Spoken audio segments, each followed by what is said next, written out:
Welcome back, Tribe. I have an episode here for How Money Works. Poor people are starting lots of new businesses, destroying the quote unquote legacy economy, eh?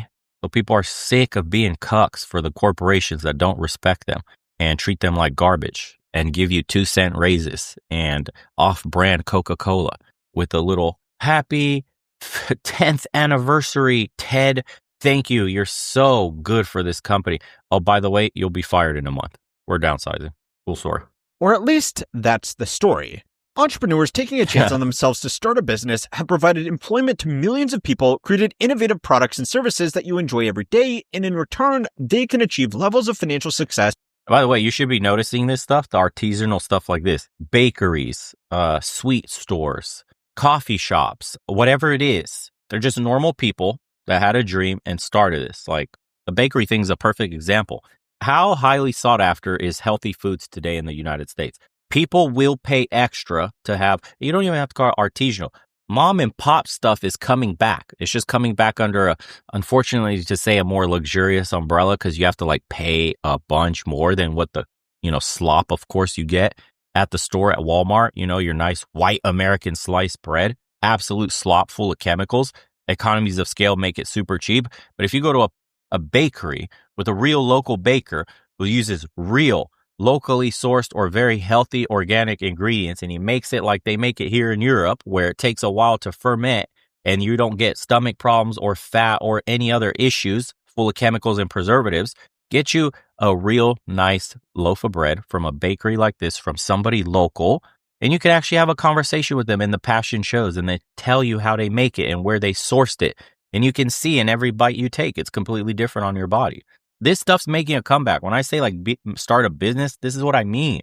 It's following passions like this, getting a skill like this. This stuff is making a comeback because I think more and more Americans are going to start rejecting basically big brand slop, doing a number on all our health. That would be impossible with almost any regular old day job. You would be silly not to give it a go at least once in your life, right? Mm-hmm. Well, that message has been heard loud and clear by millions of people, because if you look at the numbers, it would seem we are living through a golden age of new entrepreneurs. Yep. There are now twice as many new business applications being processed every month than there were before the pandemic. Politicians on both sides of the aisle have been quick to take credit for this trend as the personification of the American dream. Unfortunately, this record-setting business creation has made a lot of people very angry, because those new businesses are being started by poor people.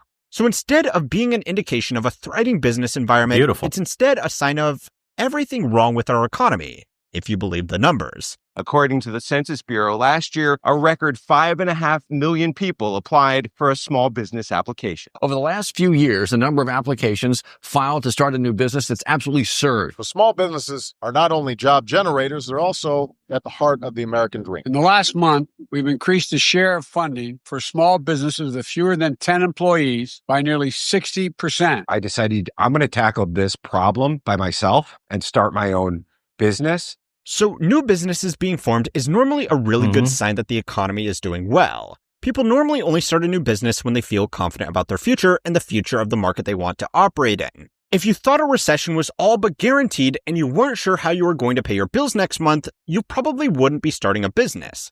Lots of new business creation is also a sign that people... Or you would, because the job market's uncertain and 6 of your friends got laid off because companies are downsizing, or they're maximizing profits, or they refuse to raise wages. You see that it's a trap, or eventually you will be the mouse in the trap when your job gets axed. You're against the clock. So people are starting businesses despite all the talk about we're headed for a recession, tariff this, that. That doesn't matter, because the alternative is you're going to get fired anyways. So people are starting little candle businesses, selling on Etsy, little Amazon stores where they sell their own homemade products, bakery shops like this, patisseries, whatever it is, whatever skills you have or passions you have, they're leveraging them into artisanal businesses because there's a growing demand, like natural soaps, for example. Me and my wife switched to natural soaps recently. We don't use all that slop anymore from like Dove and all this other crazy shit. It's a soap made by somebody on a small scale. That is all natural ingredients. Shit you could actually read on the back of the label. Instead of God knows what you're washing your body with, killing you slowly every day, seeping into your bloodstream, fucking up your immune system, the way you wake up, how much energy you have throughout the day, what's going on with your skin and your hair. If you're especially a more sensitive individual with all these things, which more and more people are becoming in the modern Western world because of the diet, pollution, and whatever else, chemicals that we have that we're ingesting, all the plastics, all that's fucking up, people's immune systems.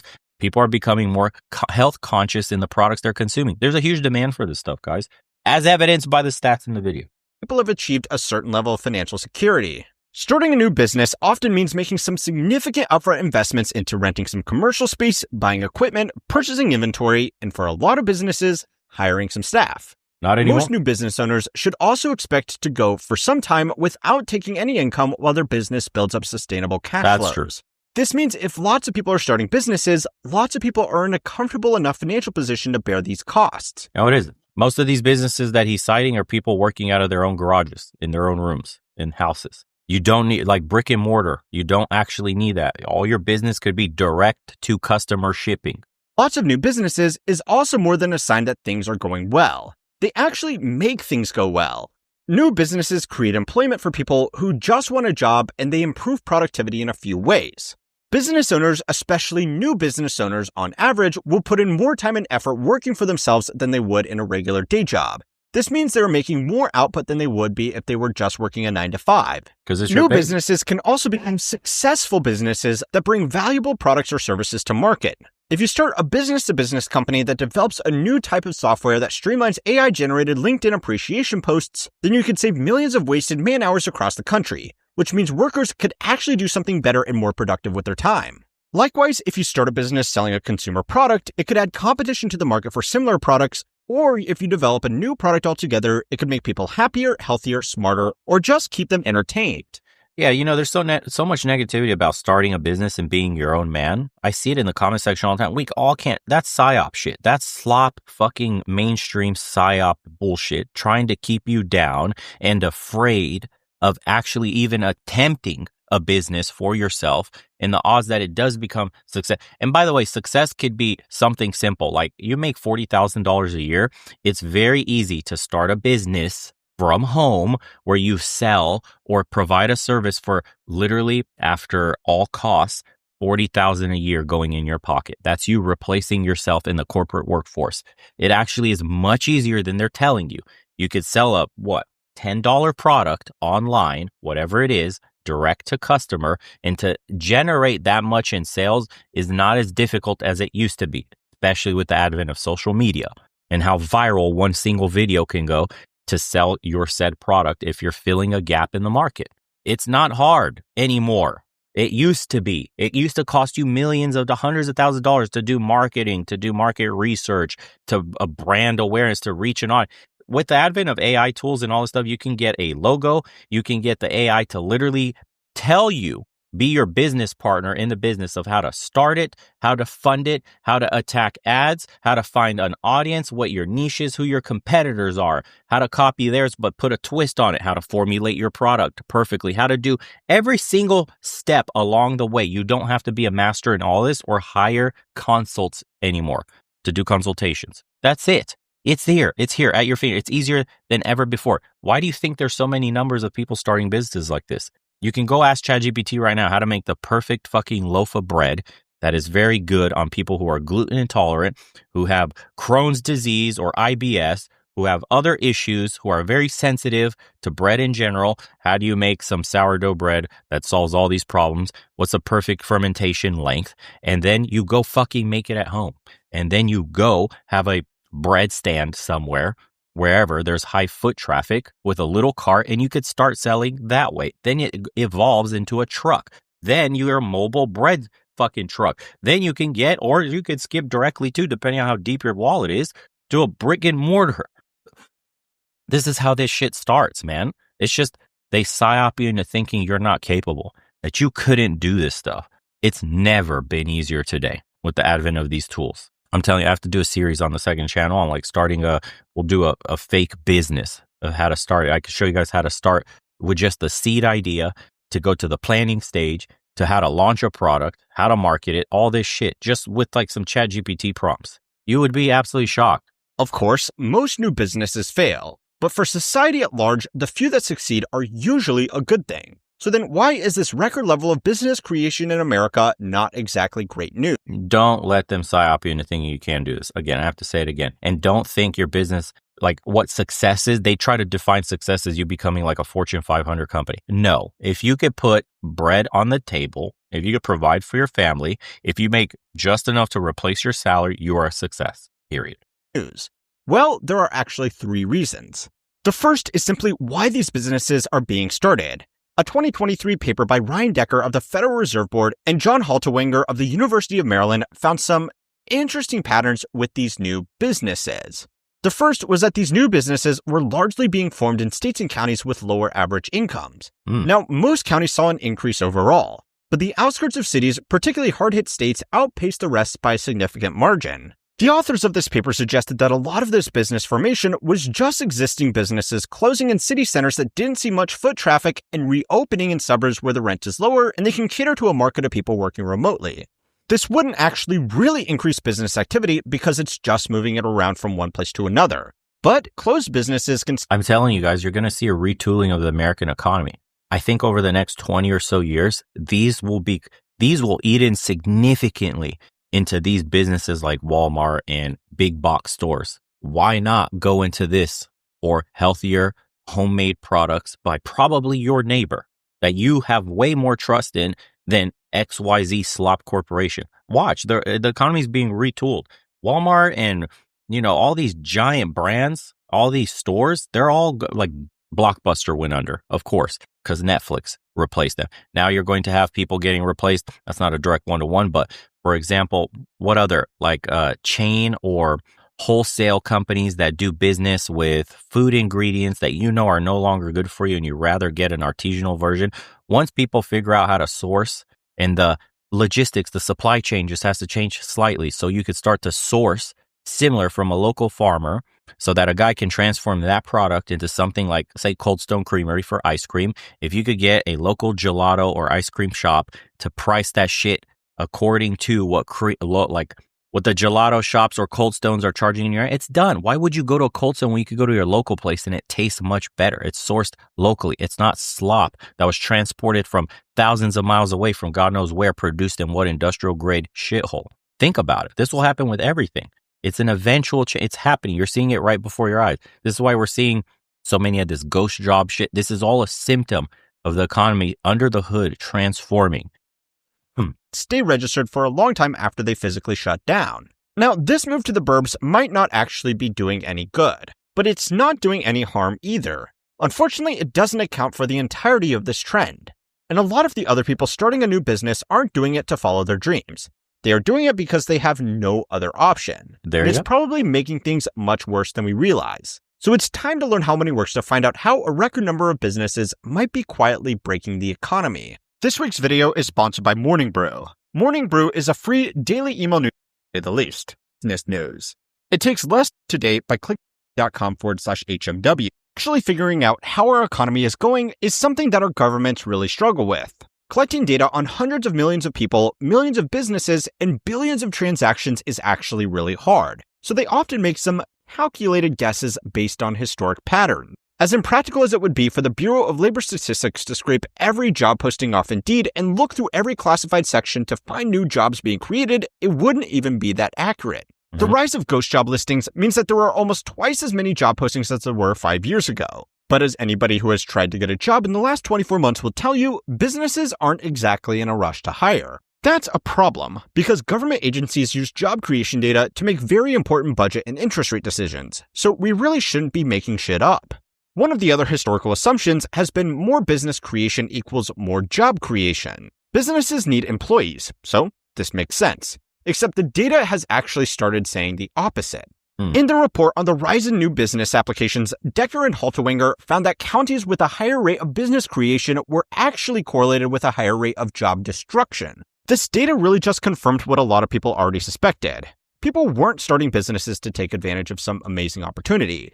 They were starting them because they had no other choice. Told you. According to a broad market survey, 36% of the American workforce is now engaged in the gig economy. Told you. Some of these people are doing this in conjunction with their regular day job as a way to earn extra money. But whatever the exact details, that is still a significant increase from just 5 years ago. Gig workers are encouraged to register a business and keep track of their revenue and expenses just like any other business. But unlike other business, none of these people are going to be hiring employees or investing a lot of money into the broader economy. In the past, people starting a new business usually had a bit of experience in their field and a bit of cash in their pocket to get their business set up. At the very least, they had some investors that were willing to trust them with upfront capital to get their idea off the ground. Most of these new gig economy businesses today are started by people without enough experience to land a job and without any cash at all. Now, it's not all bad. For a lot of people, being able to sign up instantly to perform work in the gig economy instead of going through the outdated hurdles of job interviews is a big reason why these platforms have become so popular. But these jobs also shouldn't be sugarcoated. They are insecure, don't pay well, and are quite dangerous. This technology is truly unprecedented, and in the short term it has existed, it's already reshaped what we think of as work. It's really up to you if it's been for better or worse, though. So you might think this is just another... So you see how the traditional pipeline, go to college, get a 4-year degree, get a job at a huge corporation, work until you can retire at 67, then enjoy that pension and all the benefits you've accrued. That dream's dead now. See how many people are doing gig work to make ends meet? But in general, how gig work is transforming the way we see. And God knows what the real numbers are, because these are educated guesses, how the real economy is doing. That pipeline they sold you, the money you are going into debt for to get that education today is almost never worth it unless it's a professional degree. Are you becoming like an engineer, a doctor, or a lawyer, something like that? Are you going to a high-powered school if you got an economics or business degree so you could land a job through connections that pay you 160 starting plus God knows like another 80K in bonuses at the end of the year? Most people aren't. You're seeing that the pipeline to college is absolute garbage and it doesn't work for anybody today. And it's been that way for decades now. We're seeing that the paper isn't worth the ink that's printed on it. It's the reality, man. So people have to find creative ways to get some earning potential back into their life, which means gig work is the quickest, fastest way. But then the holy grail of it all is starting your own business. I like it that it's going this direction. Ultimately, I think our dependence on corporations needs to die out. I think they're parasites and they've gotten too much money, too rich and too powerful. And they are probably it's eating it. It's a snake eating its own tail, but the corporate version of that. They've infiltrated our government. They've completely twisted the game in their favor. And now they've become so greedy that they're fucking the very people that they're hiring to the point where people don't even want to work for them anymore. There you go. They caused their own downfall. Example of a slow government struggling to keep up with changes in technology that have redefined the labor force. But there are two reasons why government agencies have tried really hard to intentionally ignore this trend. The first reason is that headlines about job creation and business development are great for re-election. Nobody wants to be in charge when the data collectors change their methodology and reveal that millions of jobs we thought exist actually don't. The second reason is that it makes it look like big programs are actually working. Late last year, the Small Business Administration made a press release bragging about the success of a business loan program made to minorities. In it, they highlighted how previously underrepresented groups had been starting a record number of businesses. Now, before a whole big thing starts in the comments, yes, these loans probably should have been made based on socioeconomic need, but statistically, they show the same thing anyway. The Small Business Administration thought they had successfully empowered a new group of business owners. What they had actually done was just record these groups registering for Uber Eats. Even highly skilled workers with a lot of experience have not been immune from this trend either. The number of people working as independent contractors jumped significantly as businesses moved away from full-time hires and the worker protections that came with it. Typically, independent contractors should have the freedom to work when and where they want as long as they deliver the agreed-upon product or service within the agreed-upon timeframe. But a lot of businesses have not so subtly mandated that their contractors be in office just like any normal employee, just without the security or benefits. A study by the National Employment Law Project found that a lot of these independent contractors were forced to sign non-compete agreements as part of their contract. This meant they had all the independence of an employee combined with all the safety of someone in business for themselves. Now, for certain people, especially those at the top of their field, being an independent contractor is a great opportunity to provide services to multiple different companies and charge a much higher hourly rate than 9-to-5 employees ever could. These kinds of private contractors didn't suddenly become twice as common, though. Most of this growth is simply explained by people working full-time jobs with contractor conditions. It also means that job opportunities aren't as plentiful as the numbers would suggest, because even if lots of new jobs have actually been created, they are likely being worked by someone who already had a job and just needed a second or third source of income to keep up with living expenses. Now, I know for a lot of you watching, you already know this, But ignoring this issue will probably end up making it worse. These charts aren't just here for me to make depressing videos every week. They should inform. Let's see what the comments say. The peasants are sick of needing a bachelor's degree and 10 years job experience for a job that pays a couple dollars over minimum wage. The poor aren't destroying the economy. The system is. The poor are just surviving, doing what they can in the system they have to work in. This one says, paid off my credit card 3 months ago, paid off my vehicle this past paycheck, been extremely frugal with my spending for the past year and will continue to be so to work on my goal of financial independence. It's a long road and an arduous road, but I refuse to be a debt slave. There you go.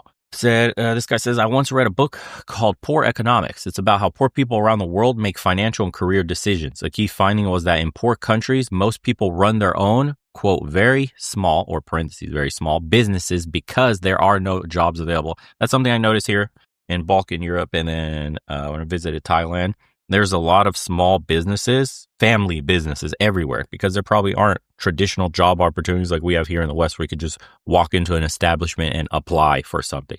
Imagine you're in an economic black hole where there are no jobs for all the people that are living there. So what's one way you can make a living? You have to sell something. You have to create something.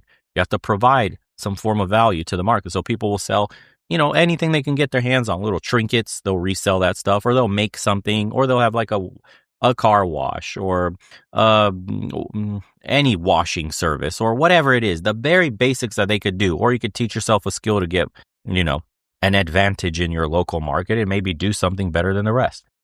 So that's why you see in Asia, specifically in Southeast Asia, food.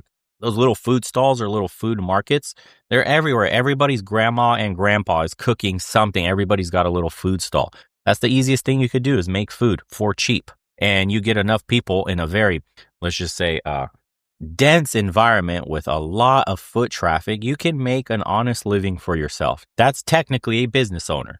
The little grandma with a food stall and she's cooking up all those little fish skewers, chicken skewers, beef skewers, and making a little bit of rice and this boom, boom, boom. And by lunch break, she made enough money to sustain herself for the day and perhaps the week. That's all it is. You don't have to be a multinational corporation. That's very true of what he's saying. And imagine, I think Americans are headed in that direction, but in a kind of a different manner, where the multinational corporations are downsizing in terms of workforce because AI and automation in general. I mean, COVID showed that you don't need to be in the office.